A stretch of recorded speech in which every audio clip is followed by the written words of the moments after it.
Assalamualaikum warahmatullahi wabarakatuh. Bertemu lagi di media mengajar pendidikan agama Islam dan budi pekerti.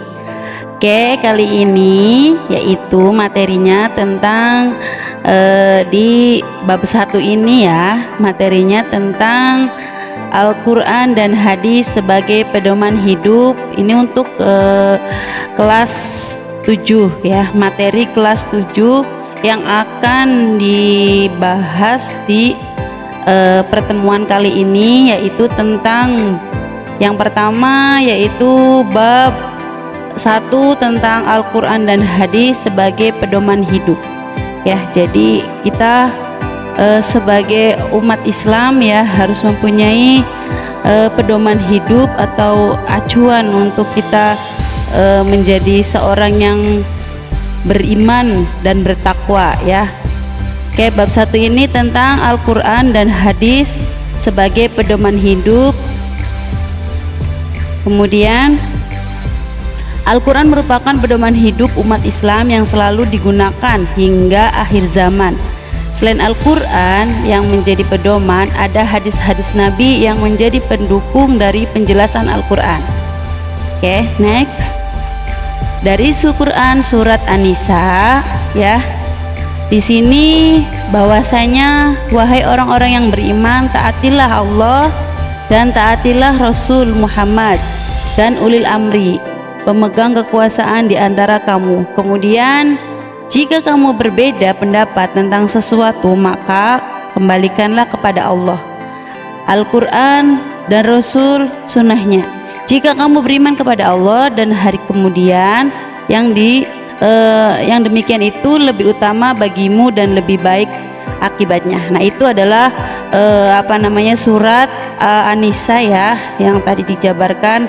Oke, lanjut lagi. Kandungan surat An-Nisa yang tadi dilihatkan ya, yaitu yang pertama, keharusan bagi setiap mukmin dan muslim untuk taat kepada Allah Subhanahu wa ta'ala, Rasul dan pemimpinnya. Yang kedua, ketaatan kepatuhan yang dilakukan hendaknya didasari atas keimanan yang bersumber dari Al-Quran dan hadis. Kemudian keharusan menaati pemimpin yang benar ya, yakni pemimpin yang perintah dan tindakannya perintah dan tindakannya tidak bertentangan dengan nilai-nilai yang terkandung dalam Al-Quran dan hadis. Kemudian terakhir, yaitu selama pemimpin memerintahkan kebenaran, wajib hukumnya untuk ditaati dan dipenuhi, begitu pula sebaliknya ya. Itu dari kandungan dari surat An-Nisa ya, ayat 59 ya. Kemudian ini juga ada kandungan tentang, dibahas juga tentang kandungan surat Quran surat An-Nahl ya, ayat 64, bahwasanya di sini menjelaskan ya kepada kita semua ya untuk tidak saling perselisihan ya, yang artinya, dan kami tidak menurunkan kitab Al-Quran ini kepadamu Muhammad, melainkan agar engkau dapat menjelaskan kepada mereka apa yang mereka perselisihkan, serta menjadi petunjuk dan rahmat bagi Allah, rahmat bagi orang-orang yang beriman. Kemudian kandungan surat An-Nahl ayat 64 sebagaimana yang pertama, yaitu sebagai dasar dan pedoman yang dapat membuka pikiran untuk dapat menilai kebenaran atas bimbingan wahyu. Yang kedua, sebagai pembimbing sekaligus dapat menjelaskan persoalan yang diragukan sehingga umat dapat melihat kebenaran dan kebatilan. Kemudian sebagai petunjuk yang dapat membimbing umat manusia menuju jalan kebenaran sehingga terhindar dari kesesatan, sebagai rahmat bagi orang yang beriman. Oke, next, selanjutnya yaitu contoh perilaku yang mencerminkan Quran surat An-Nisa dan An-Nahl ya. Di sini ada yang pertama, setiap umat Islam wajib patuh dan taat kepada Allah dan Rasulnya serta pemimpin selama perintahnya tidak bertentangan dengan syariat Islam ya. Jadi kita harus menaati setiap perintah dari para pemimpin-pemimpin kita ya, yang bersifat tidak menentang dari agama Islam. Kemudian selanjutnya selalu mengembalikan setiap permasalahan kepada Al-Quran dan hadis ya. kita akan kembalikan semua permasalahan yang sulit untuk kita pahami dan mengerti, kita kembalikan lagi kepada Al-Quran dan hadis ya. Kemudian selanjutnya meyakini bahwa Al-Quran dan hadis dapat dijadikan pedoman dalam kehidupan di dunia ya. Kemudian yang terakhir, senantiasa memahami isi kandungan dari Al-Quran agar dapat membedakan sesuatu yang benar dan salah. Kemudian lanjut lagi, di bab ini ada tentang mengerti membahas tentang alif lam syamsiyah ya. Di bab satu ini tentang alif lam syamsiyah ya. Alif lam syamsiyah itu apa? Alif lam syamsiyah adalah alif lam yang dirangkai dengan kata benda isim ya, yang diawali dengan salah satu huruf syamsiyah. Jumlah huruf syamsiyah itu ada berapa? Ada 14 ya. Yang pertama to, si, to, sa, so, ro, ta, do, da, nun, da, sa, do, za, sha, la. Nah itu semua itu namanya huruf syamsiyah yang berjumlah 14. Cara membaca alif syamsiyah yaitu adalah dengan cara memasukkan atau mengidghamkan alif lam sukun ke huruf-huruf syamsiyah sehingga bacaan lam sukunnya hilang dan lebur ke dalam huruf syamsiyah yang mengikutinya. Karena membaca dengan diidghamkan, maka hukum bacaan alif lam syamsiyah sering juga disebut dengan idgham syamsiyah. Oke, lanjut lagi, yaitu tadi idgham syamsiyah, sekarang alif lam qamariyah ya. Alif lam qamariyah adalah alif lam yang dirangkai dengan kata-kata isim ya, yang diawali dengan salah satu huruf-huruf qamariyah. Jumlah huruf qamariyah itu ada 14.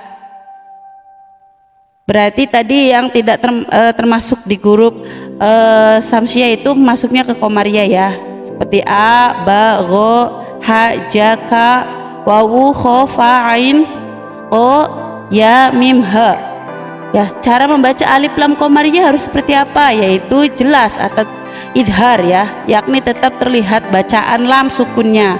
Karena itulah hukum bacaan alif lam qamariyah sering disebut dengan idhar qamariyah.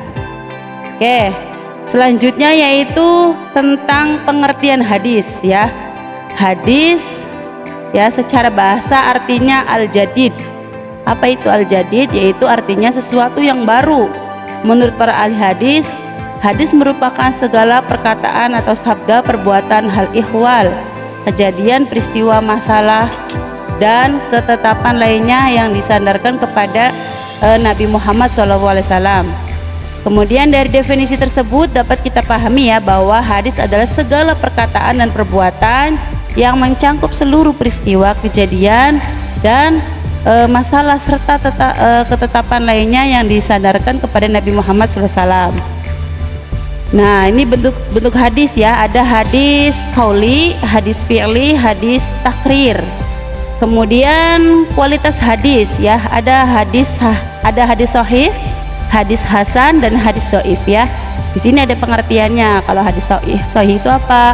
Hadis yang bahasa berarti yang sehat, yang selamat, yang benar ya, yang sah, yang sahih ya, yang sempurna, itu namanya hadis sahih. Kalau hadis hasan merupakan hadis yang mirip dengan sahih, yaitu hadis yang diriwayatkan oleh perawi yang adil namun kurang kuat hafalannya ya. Letak perbedaannya hanya ada tingkat hafalan pada periwayatnya.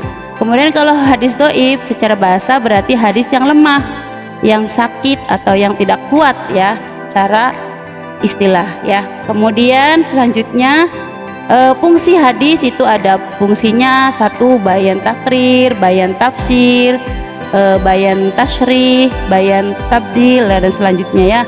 Kemudian semua itu adalah macam-macam fungsi hadis ya. Oke, memperjelas takrir ya. Takrir itu apa? Memperjelas isi Al-Quran. Kalau bayan tafsir yaitu menafsirkan isi Al-Quran. Kemudian kalau bayan tasyrih memberi kepastian hukum ya. Hadis yang berfungsi memberi kepastian hukum yang tidak dijelaskan dalam Al-Quran, itu namanya tasyrih. Kemudian terakhir itu bayan tabdil. Tabdil itu apa? Membatalkan, ya, hadis yang berfungsi membatalkan ketentuan lama diganti dengan ketentuan baru karena lebih sesuai dengan keadaan.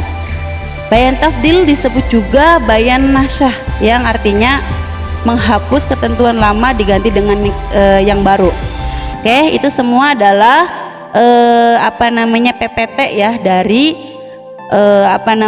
pembelajaran dari media ajar yang saya buat untuk menjelaskan setiap di dalam bab ini, ya, untuk anak-anak semua. Ketika nanti kita akan mempelajari supaya lebih mudah dan lebih praktis kita mempelajarinya. Jadi PPT ini dibuat dengan seperti itu. Itu saja, ya. Nanti kita lanjut di bab 2 pada pertemuan yang akan datang. Terima kasih. Wassalamualaikum warahmatullahi wabarakatuh.